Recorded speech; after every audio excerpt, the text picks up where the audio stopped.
suis curieux de voir ce que ça va donner le jour où les Flamands vont vraiment prendre leur indépendance et où les Wallons vont devoir s'assumer tout seuls et où on ne vivra plus grâce aux subventions flamandes. Ça va être beau. Ça va être beau. Justement, par rapport à ça, je vois aussi que sur le sujet comme ça, communautaire, tu as une position assez singulière pour un Wallon, puisque j'ai l'impression que tu admets une certaine légitimité aux velléités séparatistes de certains partis du nord du pays. Ah non, moi j'aime bien la Belgique.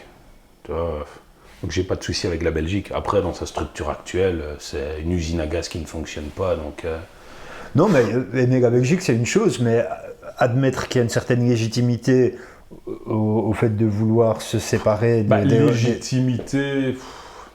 Après, ça dépend ce que tu entends par légitimité. Justement, toi qui as fait de l'histoire, est-ce qu'on pourrait dire qu'il y a une légitimité historique à une Flandre indépendante? Je suis pas sûr. Parce qu'au fond, la Flandre, c'est jamais que le sud des Pays-Bas, en fait.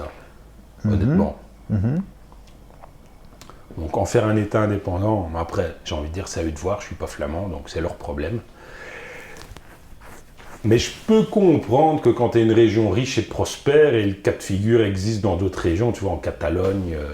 en Écosse, avec le nord de l'Italie. Quand tu es une région riche et prospère et que tu participes à un État fédéral et que ta prospérité ne te sert pas, ne te revient pas, mais sert à subventionner une région plus pauvre, ouais, c'est frustrant.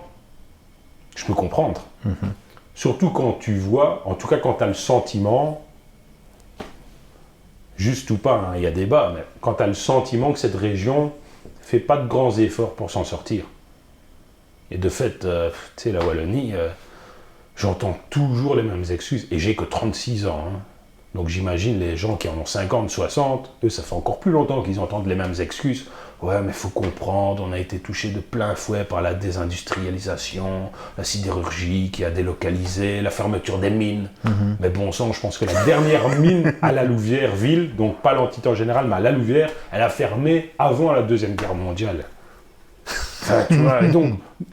Il y en avait d'autres ailleurs après, mais qui ont quand même fermé il y a 60 ans. Et toujours nous ressortir ça comme excuse, enfin, au bout d'un moment. Et c'est pour ça, enfin, moi ça me semblerait sympa comme idée de se dire, tiens, on est jumelé à certaines communes étrangères. Tu savais qu'on était... C'est un jumelage ou un partenariat avec un petit village en Slovaquie, dont j'ai oublié le nom, que je connais même pas, et je ne sais même pas d'où ça sort, mais bon. À vérifier, avec des communes françaises ou avec une commune française.